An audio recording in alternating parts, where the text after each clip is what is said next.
Pai do Senhor, meus irmãos, Deus nos abençoe nesse dia com mais uma oportunidade de adorá-lo, glorificar, exaltar e bendizer o nome do Senhor Jesus Cristo. Deixar uma palavra para a nossa meditação, que está no livro de 2 Crônicas, capítulo 18, versículo 7. Então o rei de Israel disse a Jeosafá: ainda há um homem por quem podemos consultar o Senhor. Porém, eu o odeio, porque nunca profetiza de mim o que é bom, senão sempre o mal. Este é Micaías, filho de Imlá. E disse Jeosafá: não fale assim, não fale ao rei assim. Segundo Crônicas 18, 7. Micaías, de acordo com o próprio testemunho de Acabe em suas palavras, era um profeta que o irritava muito, nunca trazia uma mensagem que o agradasse ou agradasse os seus ouvidos. Cada uma das mensagens de Micaías eram infortúnios na vida de Acabe, de acordo com a perspectiva que ele mesmo decidiu virar as costas para o Senhor. Então, toda vez que consultava um profeta, o Senhor, por meio desse profeta, lhe falava da sua má conduta, do seu posicionamento contrário à vontade de Deus. Não poderia ser de outra forma, porque quando estamos desalinhados com a vontade do autor da vida, é mais provável que cada palavra que ele traz para a nossa vida seja de correção. A verdade, não gostamos de ser corrigidos, de receber uma exortação que nos chama a modificar ou a abandonar uma atitude ou comportamento que não está de acordo com os princípios do reino de Deus.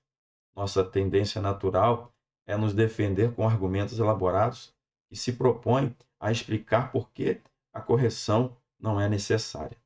Muitas vezes, nossos protestos são acompanhados pela decisão de não mais nos associarmos com a pessoa que ousou falar conosco dessa maneira, aquele que Deus enviou para nos corrigir por uma atitude incorreta da nossa parte. Convencidos de que ela não possui discernimento sobre a verdadeira condição dos nossos corações.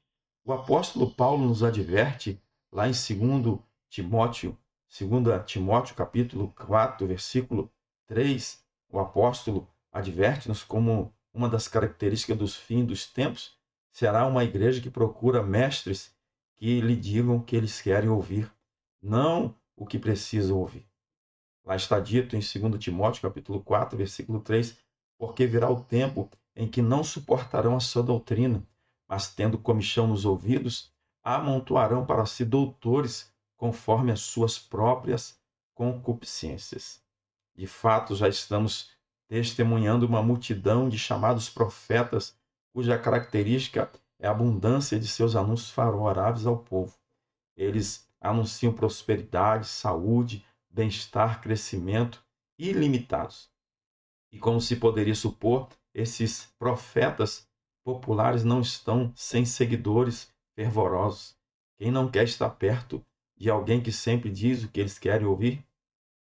Diz você aí, alcançar a maturidade espiritual implica entender que há momentos em nossa peregrinação em que Deus trará palavras para as nossas vidas que não nos deixarão francamente e nos deixarão francamente desconfortáveis. Elas não serão agradáveis de ouvir, nem fáceis de digerir. Nós vemos isso no livro de João, Evangelho de João, no capítulo 6, quando Jesus ali estava falando a muitos seus discípulos e ele estava dizendo estas coisas na sinagoga, ensinando ali em Cafarnaum, e muitos de seus discípulos, ouvindo, disseram: duro é este discurso, quem o pode ouvir? Então, Jesus também diz aos discípulos, lá no versículo 67, 68, capítulo 6, Jesus disse aos discípulos, aos 12: quereis vós também retirar-vos? Respondeu-lhe, pois, Simão Pedro: Senhor, para quem iremos nós? Tu tens as palavras de vida eterna. Então, alcançar esse momento nosso de maturidade em nossa peregrinação com Deus deve nos trazer novamente a um posicionamento que agrada a Deus. Palavras que precisamos para corrigir a nossa trajetória, necessárias e importantes para a nossa vida, para que possamos agradar a Deus, porque são palavras de vida, porque nos conduzem à transformação que nos tornará mais semelhantes ao seu Filho Jesus. Se uma palavra o deixe desconfortável, não se apresse em descartá-la. Dê de mãos ao Espírito Santo, que nos ajuda, né, para esses momentos difíceis da nossa vida. Reserve um tempo para examiná-lo cuidadosamente. É possível que esse desconforto seja a confirmação de que esta é a palavra de que você precisa ouvir. Abrace-a e agradeça ao Senhor por ele estar comprometido em nos dizer o que precisamos ouvir, não o que queremos ouvir. Que esta palavra faça tanto a mim quanto você refletir melhor a nossa condição e a nossa posição em Jesus. Deus nos abençoe.